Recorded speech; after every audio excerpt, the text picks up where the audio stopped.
అంతర్జిల్లాల నేరస్తులను కాకినాడ పోలీసులు మంగళవారం అరెస్ట్ చేశారు. వారి వద్ద నుంచి భారీగా చోరీ సొత్తు స్వాధీనం చేసుకున్నారు. కాకినాడ జిల్లా ఎస్పీ బిందు మాధవ్ మంగళవారం ఎస్పీ కార్యాలయంలో ఏర్పాటు చేసిన మీడియా సమావేశంలో వివరాలు తెలిపారు. తాళాలు వేసి ఉన్న ఇళ్లను టార్గెట్ చేసి చోరీకి పాల్పడే 4 వ్యక్తులను అరెస్ట్ చేసినట్లు తెలిపారు. వారి వద్ద నుంచి 57 లక్షల రూపాయల విలువ చేసే బంగారం, వెండి ఆభరణాలు స్వాధీనం చేసుకున్నామని తెలిపారు. మరో 46 గ్రాముల బంగారాన్ని వారు తణుకు మనపురం గోల్డ్ ఫైనాన్స్ లో తాకట్టు పెట్టారని, అది విడిపించాల్సి ఉందని ఆయన మీడియాకు వివరాలు తెలిపారు. అందరికీ గుడ్ మార్నింగ్ అండి. Kakinada rural circle police under the guidance of ASP Kakinada CCS crime టీమ్తో కలిసి 5 నేరస్తుల్ని, హౌస్ బ్రేకింగ్స్కి పాల్పడే 5 నేరస్తుల్ని అరెస్ట్ చేయడం జరిగింది. వీళ్ళలో 2 కాకినాడ వాళ్ళు, 3 వేరే డిస్ట్రిక్ట్స్ వాళ్ళు.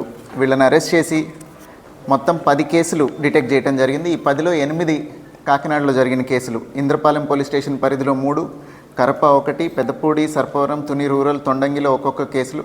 అట్లానే తూర్పుగోదావరి జిల్లా బిక్కవోలుది 1 కేసు, యలమంచిలి పోలీస్ స్టేషన్ అనకాపల్లి జిల్లాది 1 కేసు డిటెక్ట్ చేయడం జరిగింది. ఈ డిటెక్ట్ చేసిన దానిలో భాగంగా రికవరీలో 380 గ్రాములు బంగారం, అట్లనే 2 కేజీల 854 గ్రాములు, ఆల్మోస్ట్ 3 కేజీస్ వెండి రికవర్ చేయడం జరిగింది. ఇంకా దీనిలో ఒక 46 గ్రాములు మనపురం గోల్డ్లో ఉంది, అది రికవరీ చేయవలసి ఉంది బిక్కవోలు కేసులోది. సో ఓవరాల్గా 57 lakhs property has been recovered. వీళ్ళలో ఈ ముద్దాయిల్లో 3 మీద పాత కేసులు ఉన్నాయి. అట్లనే ఇప్పుడే మేజర్ అయిన ఆయన కూడా ఒక ఆయన ఉన్నారు. వీళ్ళందరి మీద స్ట్రిక్ట్గా యాక్షన్ తీసుకొని శిక్ష పడేలాగా వీ విల్ టేక్ స్టెప్స్. అట్లనే ఇంకొక నేరస్తుడు వీళ్ళతో పాటు అకంప్లిస్ ఎవరైతే ఉన్నారో ఇంకొక అతను అరెస్ట్ అవ్వవలసి ఉంది. వీళ్ళందరూ నేరాలు ఏ రకంగా చేస్తారంటే, ఇంతకు ముందు కూడా 1-2 సార్లు మనం ప్రెస్ మీట్లో మీకు అందరికీ చెప్పాను. నేను ఊరు వెళ్ళేటప్పుడు ఇంటి బయట ఉన్న గేట్కి పెద్ద తాళాలు అవి వేస్తారు. అట్లాంటి తాళం ఏదన్నా ఉంటే చూసి పని కట్టుకొని బయట గేట్కి కూడా తాళం వేశారంటే వీళ్ళు ఎక్కడికో దూరం వెళ్ళారు, అప్పుడే రారు అని రెక్కి చేసుకొని అట్లాంటి ఇల్లులు they break the door and go in side and commit an offence. So మళ్ళీ కూడా అప్పీల్ చేస్తున్నాం పబ్లిక్కి మేము, దయచేసి మీరు ఎక్కడికైనా ఊరు వెళ్తుంటే లోకల్ పోలీస్కి ఇంటిమేట్ చేయండి, అక్కడ వాచ్ పెడతారు. ఎల్హెచ్ఎంఎస్ ఫెసిలిటీ యూజ్ చేసుకోండి. మీ ఇంట్లో ఎల్హెచ్ఎంఎస్ కనుక ఇన్స్టాల్ చేస్తే దొంగతనం జరిగే అవకాశమే లేదు. ఇమ్మీడియట్గా పోలీస్కి అలర్ట్ వస్తుంది. ఎవరైనా డోర్ బ్రేక్ కానీ ఏదైనా చేసినప్పుడు యూ విల్ బీ సేఫ్.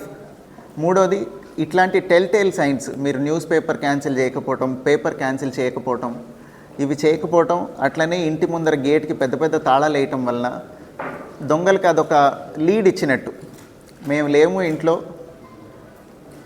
అనే సంగతి అడ్వర్టైజ్ చేస్తున్నట్టు మనమే. సో దయచేసి అట్లాంటి పనులు చేయకండి. ఆ పెద్ద తాళాలు వేయటాలు గేట్లకి, న్యూస్ పేపర్ క్యాన్సిల్ చేయకుండా వెళ్ళిపోవడాలు, ఇట్లాంటివి చేసినప్పుడు వాళ్ళు అలాంటి ఇల్లులే బ్రేక్ చేశారు. ఈ 10 అఫెన్సెస్లో 9 ఇల్లులు ఇట్లా బయట తాళం వేసి ఉన్నవే వాళ్ళు బ్రేక్ చేసి ఎంట్రీ గెయిన్ చేయడం జరిగింది. సో దయచేసి అట్లాంటి క్లూస్ వాళ్ళకి వదలకండి. అట్లనే పోలీస్ సైడ్ నుంచి మా రిక్వెస్ట్, నియరెస్ట్ పోలీస్ స్టేషన్లో చెప్పండి. మీరు లాంగ్ పీరియడ్ కనుక ఎక్కడికైనా వెళ్తుంటే, ఒక వారం రోజులు ఎక్కడికో తీర్థయాత్రలకో లేదా వెకేషన్కో ఎక్కడికో వెళ్తున్నారు, you let us know so that we'll keep watch. అక్కడ బీట్ ఇంక్లూడ్ చేస్తాము. లేదా LHMS facility is best. Andhra Pradesh police start చేసిన ఈ ఎల్హెచ్ఎంఎస్ అనేది అరౌండ్ 10-12 years నుంచి it has been in force. మీ ఇంట్లో కెమెరా ఇన్స్టాల్ చేయడం వల్ల మీ ప్రైవసీకి ఎలాంటి భంగం కలగదు, మీకు ఏ రకమైన ఇబ్బంది రాదు.